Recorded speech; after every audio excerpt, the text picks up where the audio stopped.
किसी ने कहा है जल और पानी के साथ खेलना बड़ा दुख का और दर्द का कारण आपके जीवन में बन सकता है। ये प्रचंड रूप जो आप देख रहे हैं मेरे पीछे, ये हिंडन नदी है जो कि निकलती है गाजियाबाद से होकर के और सीधा फिर जाकर जमुना में मिल जाती है।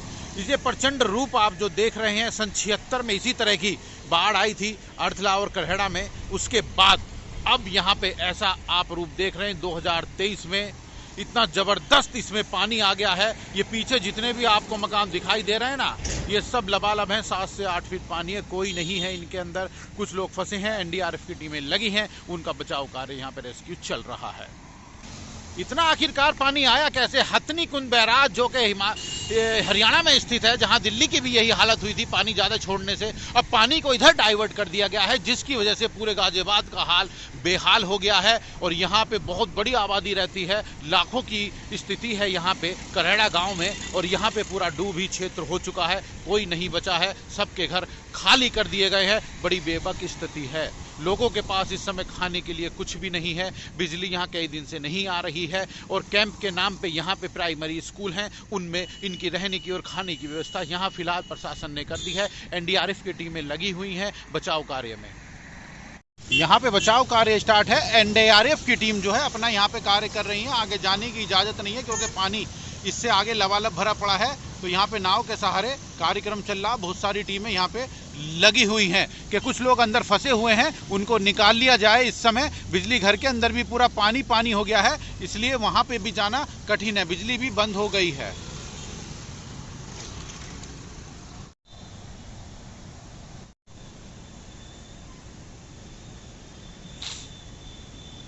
हिंडन ने आखिर इतना विकराल रूप कर कैसे लिया, इसके बारे में भी अब मैं आपको वो हकीकत बताने जा रहा हूं जिसकी वजह से पूरे पीछे के पीछे गांव तबाह हो गए हैं। कई लाख लोग तबाह हो गए, घर से बेघर हो गए। वो क्या है ब्रेकिंग न्यूज़, मैं आज आपको उसकी महत्वपूर्ण बताने जा रहा हूँ।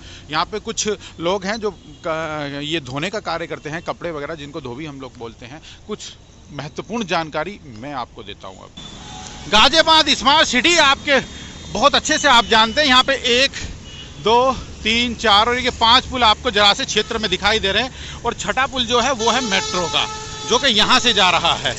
ऊपर से आप लोग रोज इसके ऊपर से निकलते होंगे। नीचे की क्या स्थिति है, मैं आज आपको वो हकीकत बताने जा रहा हूँ जो कि गाजियाबाद को जिसने पानी पानी कर दिया, लाखों लोगों को घर से बेघर कर दिया। इन पुलों के नीचे की एक्चुअली क्या स्थिति है, क्या सच्चाई है, मैं बताता हूँ। अब आपको जाइएगा मत, सच्चाई मैं निकाल के लाता हूं आपके लिए।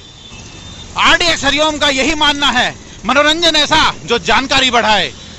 हकीकत और बड़ी दूर की कौड़ी ढूंढ के लाया हूं कि पानी और बाढ़ आई क्यों है, मेन रीजन क्या है। ये जो अभी आप पुल देख रहे थे, मैं इस समय इन्हीं पुलों के नीचे मौजूद हूं। इन पुल के ऊपर से रोज करोड़ों वाहन गुजरते हैं। ये जितने भी पुल बने हैं ना, जिस समय ये पुल बने थे उसके पहले यहाँ की जो नीचे गहराई थी तकरीबन 20 फीट थी। और इस समय जो पुराने लोग यहाँ पे हैं उन्होंने मुझे बताया और मेरी जानकारी भी हुई, कैमरे के आगे आने उन्होंने लिए मना कर दिया। कपड़े वगैरह धुलने का काम इनका यहाँ पुश्तैनी है, जो पिछले 50 साल से यहाँ पे कपड़े धुलने का कार्य कर रहे हैं। यहाँ पे इन पुलों के नीचे 20 फुट की गहराई हुआ करती थी जिस समय ये हिंडन नदी यहाँ से बहती थी। मुझे इनके द्वारा जानकारी प्राप्त हुई है, मेट्रो का जब पिलर ये पुल बना यहाँ पे, इनका जो भी यहाँ पे मलबा गिरा तो इन्होंने यहाँ पे क्लीन कर दिया बिल्कुल अच्छे से। मगर उसके बाद जो यहाँ पे ये जो पुल बने हैं, बारी बारी से इनका जितना भी मलबा गिरा इन लोगों ने किसी ने भी क्लीन नहीं करा, ये मलबा यहीं पे फैला दिया। हुआ क्या, जो 20 फीट की यहाँ की गहराई थी इन पुलों के नीचे, वो जो आकर के रह गई अब 4 से 5 फीट रह गई। 15 फीट इन लोगों ने इसके अंदर मलबा भर दिया। इतने बड़े बड़े पत्थर हैं जो टूटे हैं, वो इन्होंने यहाँ से नहीं हटाए। आप सभी जानते हैं अंग्रेजों के जमाने का पुल था जो कि टूटा ध्वस्त हो गया, बेकार हो गया था पिछले 2 साल पहले। उसका मलबा इन्होंने बहुत इसी के अंदर गिरा दिया। 15 फीट इसकी जो गहराई थी वो कहीं ना कहीं अब 4 से 5 फीट में तब्दील हो गई। इतने बड़े बड़े पत्थर हैं, वे बह के जाना असंभव है, जिसकी वजह से पानी की निकासी यहाँ गाजियाबाद में राष्ट्रीय राजमार्ग के हम नीचे हैं जो कि सीधा दिल्ली को जोड़ता है, उसकी जो है गहराई कम हो गई, जिसकी वजह से पानी का फ्लो बहुत कम हो गया।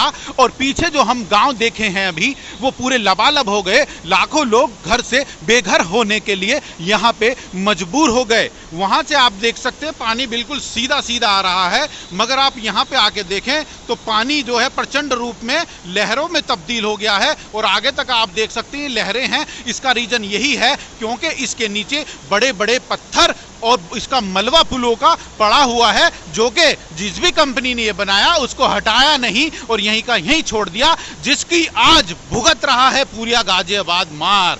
तो इंक्वायरी होनी चाहिए कि इस मलबे को क्यों नहीं हटाया गया, कौन अधिकारी थे इस समय, इनका संज्ञान क्यों नहीं लिया गया, किस कारणवश इसका मलबा नहीं हटा। कहीं ना कहीं देखने वाली बात है, लाखों जो लोग घर से बेघर हुए हैं, प्रशासन की इसमें लापरवाही या चूक आपको सरासर दिखाई देगी। ये जो पानी इतना प्रचंड इस हिंडन नदी में आया है, इसका ना जाने का कारण यही है जो मैं आपको यहाँ दिखा रहा हूँ। इसके बाद पूरी घास ही घास आगे देख रहे हैं आप जमी हुई है और बहुत छोटी सी हिंडन यहाँ पे हो गई है। इन्होंने ही मलबा इतना डाला, बहुत छोटा सा ही रास्ता छोड़ा पानी जाने के लिए और पानी बस यहाँ से थोड़ा थोड़ा जा रहा है। इसीलिए पीछे करहेड़ा हो, नंदग्राम हो, राजनगर हो, मोटी हो, मुजफ्फरनगर के आसपास के भी कई गांव बाढ़ग्रस्त हो गए हैं इसमें। और इसका रीज़न मेन यही है कि यहाँ से पानी की निकासी जितनी तेज होनी चाहिए वो नहीं हो पा रही है।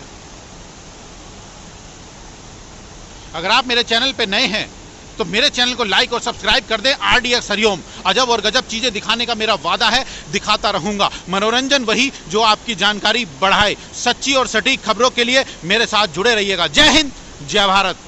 इतना प्रचंड रूप धारण करने के बाद पीछे हिंडन नदी आप यहाँ देख सकते हैं, ये मात्र जरासी सी जगह में से बह रही है, क्योंकि उसके आगे भी लबालब घास हो गई है और यहाँ पे भी घास है। अगर इसको हटा दिया जाता, फ्लो बहुत तेज होता, पानी निकल जाता। यहाँ पे बहुत शांति प्रकार से हिंडन नदी बह रही है। पूरी इतनी बड़ी है, वो सामने तक आप देख सकते हैं, वो जो बिजली का खंभा खड़ा है उसके थोड़ा पहले तक, यहाँ तक ये, और यहाँ से यहाँ तक इतना बड़ा क्षेत्र है।